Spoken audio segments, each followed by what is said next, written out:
اس بات کی وضاحت کی کوئی ضرورت باقی نہیں رہی کہ پاکستان کی عالمی تنہائی کا ذمہ دار کون ہے۔ کوئی دنیا میں شہباز شریف کو یا ہمارے فارن منسٹر کو ویلکم کرنے کے لیے نہ ملک تیار ہے، نہ ادارہ تیار ہے، نہ ان کو عزت دینے کے لیے تیار ہے، نہ اہمیت دینے کے لیے تیار ہے، نہ بامانی گفتگو کرنے کے لیے تیار ہے۔ پاکستان کے اندر جتنی بھی سینر وائسز یعنی دانش والی اور عقل والی اور فیوچرسٹک وقت سے آگے دیکھ سکنے والی جتنی بھی آوازیں ہیں وہ، اور پاکستان کا عام آدمی وہ، اور دنیا کے لیڈرز وہ سارے کے سارے، اور دنیا کے جرنلسٹ اور میڈیا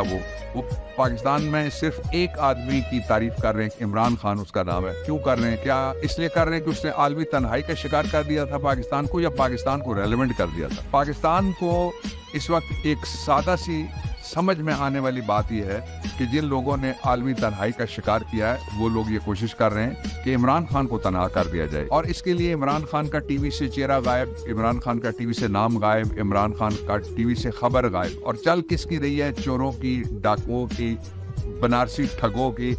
اور امیدیں بوری والے کی۔ 1.5 سال لگانے کے بعد جو کہتے تھے 6 مہینے میں ہم سارا کچھ بدل کے رکھ دیں گے، انہوں نے پاکستان کو کہاں لا کھڑا کیا ہے؟ پہلے پاکستان عالمی تنہائی کا شکار کیا، اور پھر اس عالمی تنہائی میں سے اب پاکستان کو irrelevant بنا دیا۔ اس قدر پاکستان کے ساتھ ظالمانہ سلوک اور کوئی نہیں کر سکتا، ریاست پاکستان کے ساتھ اور پاکستان کی سیاست کے ساتھ، جمہوریت کے ساتھ، آئین کے ساتھ، عدالت کے ساتھ اور پبلک کے ساتھ۔ یاد رکھو، جنہوں نے دانش کے دروازے بند کیے ہوئے ہیں، آنکھوں کی کھڑکیاں بند کر دی ہیں، کان کے دروازے بند کر دیے ہیں، عمران کے بارے میں 80، 85، 90% لوگ ایک ہی بات کہتے ہیں، عالمی تبصرہ کار ایک ہی بات کہتے ہیں، اس کو ٹی وی سے غائب کیا جا سکتا ہے، عوام کے دلوں سے نہیں نکالا جا سکتا، اور ووٹ ٹی وی نے نہیں ڈالنے، عوام نے ڈالنے۔ عمران 80، 85، 90% لوگوں کے دلوں کا وزیر اعظم ہے، وہ لوگوں کی روح کا وزیر اعظم ہے، لوگوں کے مستقبل کا وزیر اعظم ہے، اس لیے اس کا راستہ نہیں روکا جا سکتا۔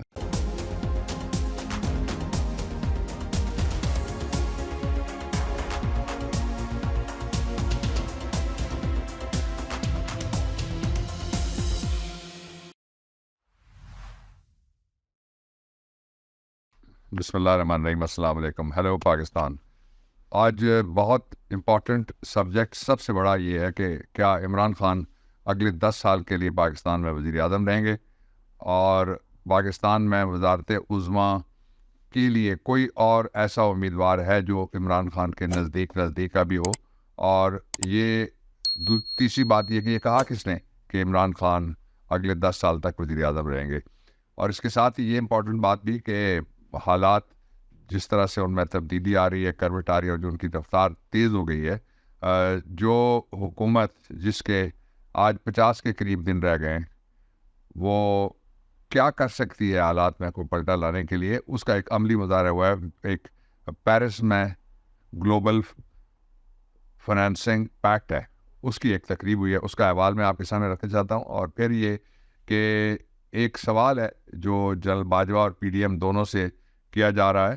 اور وہ پاکستان کی عالمی تنہائی کے بارے میں ہے، اور پھر جو شہباز شریف ہے اس نے فرانسیسی صدر جو ایک خود وہ ایک بڑا متنازع آدمی ہے، اور نہ صرف وہ متنازع آدمی ہے بلکہ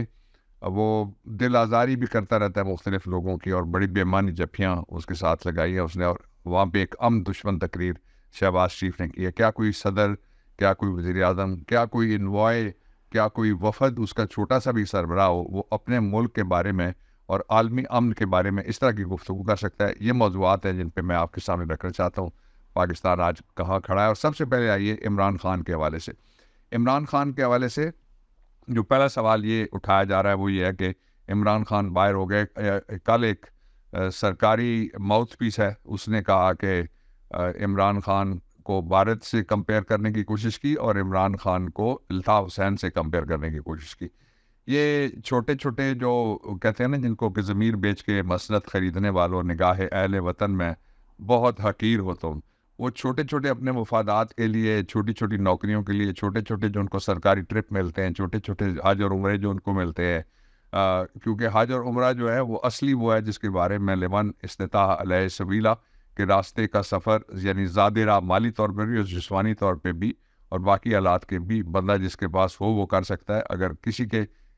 کوئی سرکار کے پیسے چوری کر کے یا سرکار میں خزانے میں نقب لگا کے آپ کی جیب کاٹ کے کو حج کرنے کے لیے عمرہ کرنے کے لیے چلا جائے تو اس پہ آپ کسی سے بھی پوچھ سکتے ہیں کہ اس عمرے اور اس حج کا کیا فائدہ ہے اور کیا فائدہ نہیں ہے۔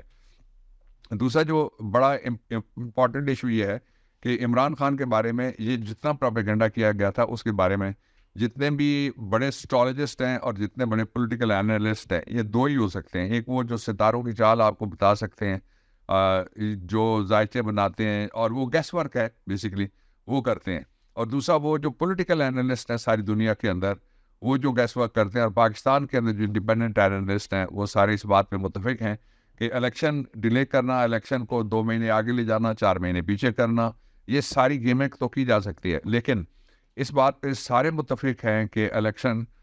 یہ نہیں ہو سکتا کہ الیکشن نہ ہو، یہ پاکستان کے پاس سرے سے آپشن ہی موجود نہیں ہے۔ اور پھر اس کے ساتھ یہ بھی بڑی امپورٹنٹ بات ہے کہ پاکستان کے پاس جو آپشن موجود ہیں ان میں سے سب سے وائبل آپشن پاکستان کے لیے وہ عمران خان ہے،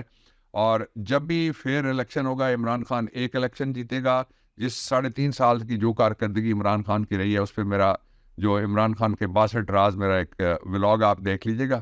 اور اس بلاگ میں بھی اور ولاگ میں بھی سارا میں نے دیا ہوا ہے، وہ آپ ایک دفعہ دیکھیں گے تو آپ کو وہ وجوہات سمجھ آ جائیں گے جس کی بنیاد کے اوپر جو جتنے اسٹرالوجسٹ ہیں، ستارہ شناس ہیں، سیاست شناس ہیں، ریاست شناس ہیں، اور جن کو راجنیتی آتی ہے وہ کیوں اس بات پہ اصرار کرتے ہیں کہ عمران خان کے علاوہ اگلی 2 دفعہ کے لیے کوئی دوسرا پاکستان کے اندر وزیر اعظم موجود نہیں ہے۔ باقی جتنے بھی ہیں وہ کسی نہ کسی کا کندھا تلاش کر رہے ہیں، اور وہ جو کندھا ہے وہ کبھی دستیاب ہوتا ہے، کبھی نہیں ہوتا، کبھی اٹھا دیتا ہے، کبھی گرا دیتا ہے، لیکن وہ ایک حد سے آگے کندھا کوئی مدد نہیں کر سکتا۔ اس لیے جو حالات ہیں معروضی حالات بھی ہیں، اور جو سیاسی حالات ہیں ان کے اندر عمران خان اور بس عمران خان انشاءاللہ۔ ایک سوال ہے جو لوگ اٹھا رہے ہیں اندرون ملک بیرون ملک، وہ باجوہ سے بھی اور پی ڈی ایم سے بھی سوال اٹھا رہے ہیں مشترکہ طور پہ، اور اس سوال کے کئی حصے ہیں۔ اس کا پہلا حصہ یہ ہے کہ ان کا موقف یہ ہے کہ پاکستان کو عالمی تنہائی کا شکار کیا عمران خان نے۔ آپ کو یاد ہے کہ عمران خان کے دور میں 2 دفعہ جو OIC کی کانفرنس اسلام آباد میں منعقد ہوتی ہے، پاکستان ساری دنیا میں لیڈ کرتا ہے جو بھی فورمز ہوتے ہیں، اور جو عالمی تنہائی ہے اس کا ایک ثبوت اب آیا ہے کہ بھارت کے اندر ایک مشترکہ بھارت امریکہ اعلامیہ جاری ہوا ہے جس میں پاکستان کے بارے میں صرف ایک جملہ شامل ہے، وہ یہ ہے کہ یہ کاؤنٹر بارڈر ٹیررزم، یعنی دوسرے ملکوں میں جو دہشت گردی ہے اس کو ایکسپورٹ کرنے والی ریاست ہے۔ یہ بڑی زیادتی کی بات تھی، اور اس سے بڑی زیادتی کی بات یہ ہے کہ اس کے اوپر ہماری وہ وزارت خارجہ جس دورے کر کے تھک گئی ہے، جہاز تھک گئے ہیں، پیٹرول ختم ہو گیا پاکستان کے پاس، لیکن ان دوروں کا فائدہ کیا نکلا؟ ان میں سے نتیجہ کیا نکلا؟ ان میں سے نتیجہ یہ نکلا کہ وہ کوئی ایک لفظ میننگ فل اس کے بارے میں نہیں کہہ سکے کہ پاکستان کو آپ نے کس بنیاد کے اوپر کاؤنٹر ٹیررزم پرووائڈر اسٹیٹ کا لقب دیا ہے۔ دوسرا جو اس کا امپورٹنٹ ایشو ہے، یہ سوال بنتا ہے باجوہ سے بھی بنتا ہے اور پی ڈی ایم سے بنتا ہے، اس کا جواب دیں کہ عالمی تنہائی کو آپ چھوڑ دیں، امریکہ سے لے کے بھارت تک، یعنی یہ مقامی ہو گیا، وہ بین الاقوامی ہو گیا، دونوں سب سے تگڑے جو بین الاقوامی ہے امریکہ ہے، اور ریجن میں سب سے تگڑی اکانومی جو ہے وہ بھارت ہے، تو وہاں سے اگر یہ آواز اٹھتی ہے تو پاکستان کا اس کے بارے میں جواب کیا ہونا چاہیے تھا؟ کوئی جواب نہیں دیا گیا۔ دوسرا اس کے بارے میں جو میں پوائنٹ اٹھا رہے ہیں لوگ وہ آپ کے سامنے رکھنا چاہتا ہوں، وہ یہ ہے کہ جو ہیومن رائٹس وائلیشنز ہو رہی ہے، یہ گورنمنٹ چونکہ ہیومن رائٹ وائلیشن خود کر رہی ہے، اس جو جنگی جرائم ٹائپ کی human right violation P D M کر رہا ہے پاکستان میں، عورتوں کے خلاف، بچوں کے خلاف، صحافیوں کے خلاف، شہریوں کے خلاف، چادر چار دیواری کے خلاف، اور بزرگوں کے خلاف، اور ویٹرنس کے خلاف، تو اس لیے لیکن سوال ہے چونکہ بنتا ہے ساری دنیا کر رہی ہے، اس لیے سوال میں آپ کے سامنے رکھنا چاہتا ہوں، وہ یہ ہے کہ ہیومن رائٹس ابیوزز جو IIO کے انڈین ایلیگلی آکوپائڈ کشمیر کا جو خطہ ہے اس کے اندر جو ہوئے ہیں ان کے بارے میں، اور پھر دوسرا سوال جو بڑا امپورٹنٹ اٹھانا چاہیے تھا وہ جو مائنورٹیز ہیں انڈیا میں ان کے ساتھ جو سلوک کیا جا رہا ہے، اور خاص طور پہ جو مسلم مائنورٹی ہے اس کے جو حقوق ہیں وہ کدھر گئے، تو اس بارے میں کوئی موقف سرے سے لیا ہی نہیں گیا وہ جو پاکستان کی طرف سے کہ وہ ان کو کہتے کوئی ایسی بیلنسنگ اسٹیٹمنٹ جاری کرتا امریکہ اور بھارت، یا پاکستان بیلنس کرتا اس کو اسٹیٹمنٹ کے جیسے، وہ بھی نہیں ہوا۔ تیسرا یہ ہے کہ انٹرنیشنلی پاکستان کو پہلے آئسولیٹ کیا اس جو باجوہ پی ڈی ایم اتحاد تھا اس نے،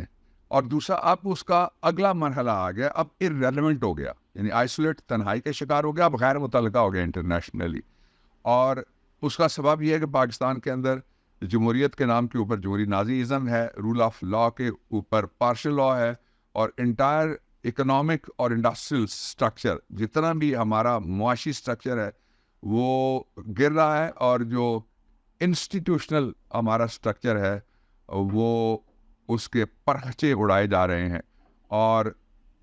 کہاں یہ ہو رہا ہے؟ سارا آپ کی اور قوم کی آنکھوں کے سامنے ہو رہا ہے. سب سے بڑا سوال اس ساری صورتحال کا سب سے بڑا سوال یہ کہ کیا کسی کو احساس ہے کہ پاکستان عالمی طور پہ تنہا ہوا، آج ارریلیونٹ ہو رہا ہے؟ کیا کسی کو یہ احساس ہے کہ پاکستان میں انٹرنیشنلی ہماری جو جمہوریت، ہمارا جو رول آف لا، ہماری جو پوری اکانومی اور ہمارے انسٹیٹیوشنل سٹرکچر ہے، اس کی بربادی کی داستان کہاں پہ پہنچی ہوئی ہے؟ اس سوال کا جواب آپ بھی دیجیے گا، اور اس سوال کا جواب دے باجوہ اور پی ڈی ایم کا جو 1 سال سے زیادہ عرصے کی حکومت چلی ہے کہ انہوں نے پاکستان کو کہاں پہنچایا ہے. میں آپ کے سامنے ایک اچھی بات یہ رکھنا چاہتا ہوں کہ پاکستان کے بارے میں جتنے بھی اندازے لگائے جا رہے ہیں اور پاکستان کے مستقبل کے بارے میں جتنے بھی اندازے لگائے جا رہے ہیں بہتری کے، کہ یہ کس طرح سے بہتر ہو سکتا ہے، یہ کس طرح سے جو اسٹرکچرل چینجز ہیں یہ آ سکتی ہیں، اور کس طرح سے اکانومی کو سنبھالا جا سکتا ہے، تو کوئی آزاد قومی اور علاقائی اور بین الاقوامی تینوں سطح کے اوپر جب بھی کوئی آواز اٹھتی ہے تو اس کی نظر ایک جگہ جا کے رکتی ہے، اور نظر جس پہ رکتی ہے that is line of Pakistan, line of Lahore جس کو قرار دیا گیا، وہ ہے عمران خان. انشاءاللہ العزیز ان کی واپسی کو کوئی نہیں روک سکتا. یہ ذرا دیکھیے گا کہ شہباز شریف نے کس طرح سے اپنی زچہ اور بچہ اور اپنی ماؤں بہنوں اور ہماری جو بیٹیاں ہیں اور ہماری جو عصمتیں ہیں ان کا کس طرح سے مذاق اڑایا ہے کہ وہ سیلاب میں کس طرح سے بچے جن رہی ہیں، اور پھر کیا ہو رہا ہے یہ دیکھیے گا ذرا. Thousands of women were giving birth to children day in and day out. We know that there are tensions around the globe, and billions of dollars are being spent over there to defend those countries. That's fine. I mean, I have no problem with that at all. اچھا پھر ذرا غور سے اس کی بات سنیں، یہ کیا کہہ رہا ہے؟ یہ کہہ رہا ہے کہ عالمی جنگیں ٹھیک ہیں، جب آپ ٹریلینز لگا کے آپ افغانستان میں گئے تھے آپ نے ٹھیک کیا، آپ سیریا میں گئے تھے آپ نے ٹھیک کیا، آپ گئے تھے لیبیا میں آپ نے ٹھیک کیا، آپ گئے تھے عراق میں آپ نے بالکل ٹھیک کیا، آپ گئے تھے ویتنام میں آپ نے ٹھیک کیا، تو یہ ٹھیک کیا کا راستہ کدھر موڑنے کی کوشش کی جا رہی ہے؟ غور سے ذرا سنیے یہ کیا کہہ رہے ہیں ان کو، کہ وہ یہ حالات ایسے اگر آپ کسی اور ملک میں خدا نخواستہ پاکستان سمیت پیش کرنے کے لیے آگے بڑھیں گے تو اس کو تو کوئی اعتراض نہیں ہے. اور یہ تو اس سے بھی آگے بڑھ گیا جس کو کہا گیا تھا کہ تمہیں پتھر کے زمانے میں بھیج دیں گے. ایک ٹیلی فون کال آئی تھی اور وہ لیٹ گیا تھا. شرم کرو. پاکستان کے مستقبل کے حوالے سے اور پاکستان میں عمران خان کا کیا رول ہے، پاکستان تحریک انصاف کا مستقبل کے ساتھ کیا تعلق ہے، اور پاکستان میں کیوں لیول پلینگ فیلڈ ضروری ہے جہاں سیریس ایشوز جو ملک کو اس وقت درپیش ہیں ان کو ڈیبیٹ کیا جا سکے. اس بارے میں جان بولٹن کی ذرا ٹویٹ بھی آپ دیکھ لیجیے. عمران 80 85 90% لوگوں کے دلوں کا وزیر اعظم ہے، وہ لوگوں کی روح کا وزیر اعظم ہے، لوگوں کے مستقبل کا وزیر اعظم ہے، اس لیے اس کا راستہ نہیں روکا جا سکتا.